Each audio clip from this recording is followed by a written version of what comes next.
Hey everyone, welcome to Live Fully. This is Evan Forrester, and I'm here with Jeff Goins, who is a great writer. And we're here to talk with him just about his craft and learn from. You write a really good blog about writing, and it's very specific. And you frequently stress the importance of focusing on one thing. And so, first question is, how did you come to the realization that you need to focus on one thing, and how did you determine that that one thing was writing for you?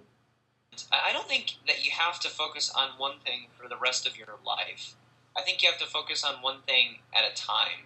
Mm-hmm. And I think that the problem or challenge for creative people, and probably for most people, is that focusing on one life aspiration at a time is scary. And it should be, because you are forsaking all other opportunities to focus on that one thing. So what if you get it wrong?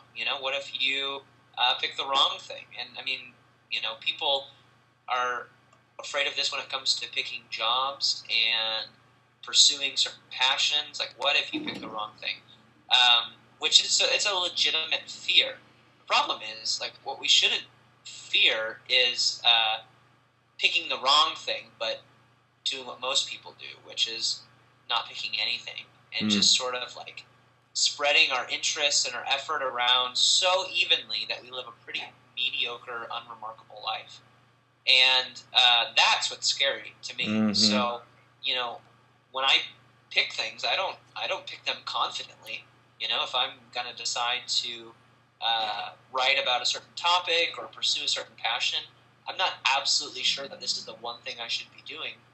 I know that I'm pretty good at it, which is, that should be a criterion, and that other people seem to get life from it, and that I love doing it. So if there are criteria, maybe those three are pretty good ones. But even when you pick something like that, I think there's going to be that fear and that hesitation. I mean, there are other things that I do. I play guitar, and I like to make guacamole. There are things that could be my craft. So how do you pick that one thing? I'm not sure. I think you just do, and you do it courageously, and you realize you may not do this for the rest of your life, but for the time being, even if it's just a day or an hour, there's incredible fruit that happens when you focus on one thing at a time and try to get good at it. And I think that's important. I think that we live in an age where there's so many things we could be doing at any given time, that focusing on one skill in a given moment is something that we don't give enough attention to. Sure, it's great. So next question. In Every Writer's Dream, which is one of your ebooks that I've read, you say that there must be life behind the writing. I'm curious, just could you explain what that means a little more? I think I got that idea from a quote from Stephen King's memoir on writing, where he says something like to think that life was a support system for the arts.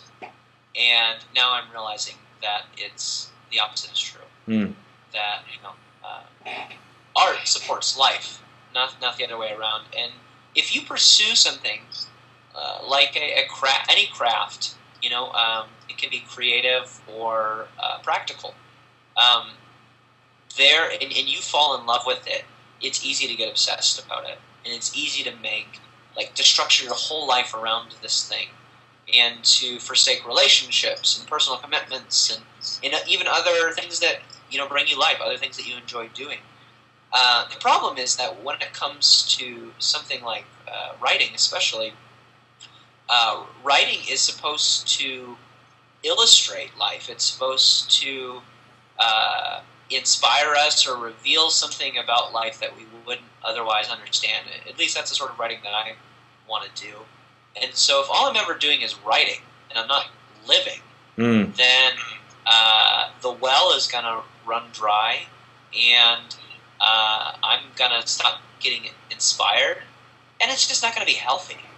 And I mean, you see this with authors, you see this with musicians, you see this with entrepreneurs. People get so focused on this thing that's supposed to add value to their life or add value to other people's lives, and yet it's consuming every facet of it. And that's not what I think it's for. I think writing is illustrative of life, and if you're not living, then you're out of balance. Sometimes the best thing that you can do for writing or creativity is to not create, but go and live and use those experiences to inspire your art. Yeah.